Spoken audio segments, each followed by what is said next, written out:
Now we are going to look at symbol number 46, and it is entitled The Human Being's Atomic World and the Basic Energies. Martinus wants to stress that there is consciousness in the empty space. We talk about particles and empty space, but the empty space is not real because in the empty space there is consciousness that cannot be measured by natural science. And Martinus, in his cosmology, is talking about 6 basic energies, which he defines in his main work called The Book of Life, in Danish, Livets Bog.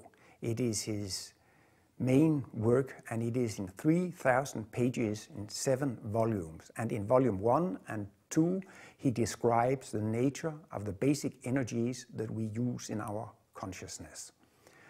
And Martinus has drawn these energies with different colors.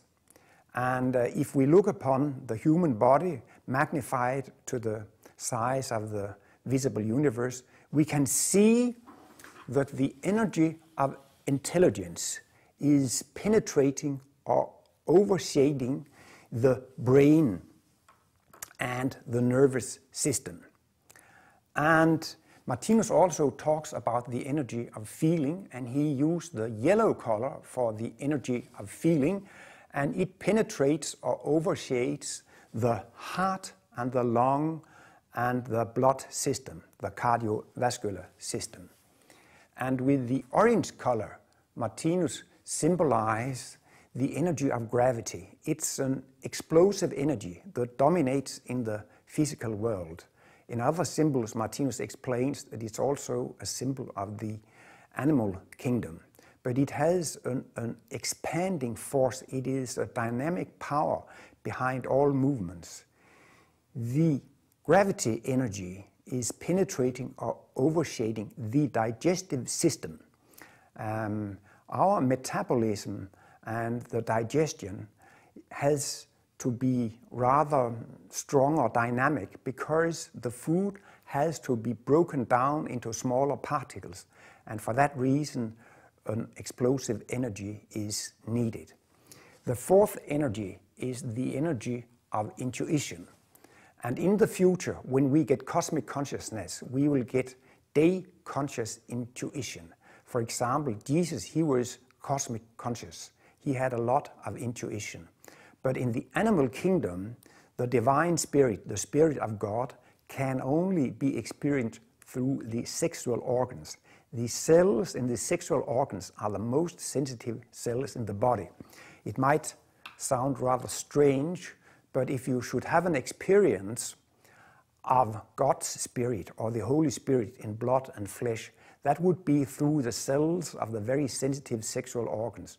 So when we experience an orgasm or a sexual culmination, actually it is an unconscious experience of the Spirit of God or the Holy Spirit. And the 5th energy, which is symbolized with indigo, is the color of the energy of memory. And that also might sound very strange, that the energy of memory is penetrating or overshading the mineral regions of the body. Martinus, in his world picture, is talking very much about the mineral kingdom. He says everything in the physical world is alive, but to us it seems as if the mineral kingdom is dead. But Martinus explains that the minerals have their day consciousness on the spiritual plane. They have no consciousness on the physical plane, but they are living in an inner world on the spiritual plane where they are living in their memories for what they have experienced for millions or billions of years. When they have no feeling, no senses on the physical plane, they look for us as if they are dead. And the 6th basic energy Martinus has symbolized with the red color. And the red color symbolizes the energy of instinct. And the instinct is related to skin and muscles. They are working instinctively. So we have different organ systems that are overshaded or penetrated by different energies. But the main point is that there is not an absolute empty space. There is a consciousness in the empty space that regulates the different particles in microcosmos.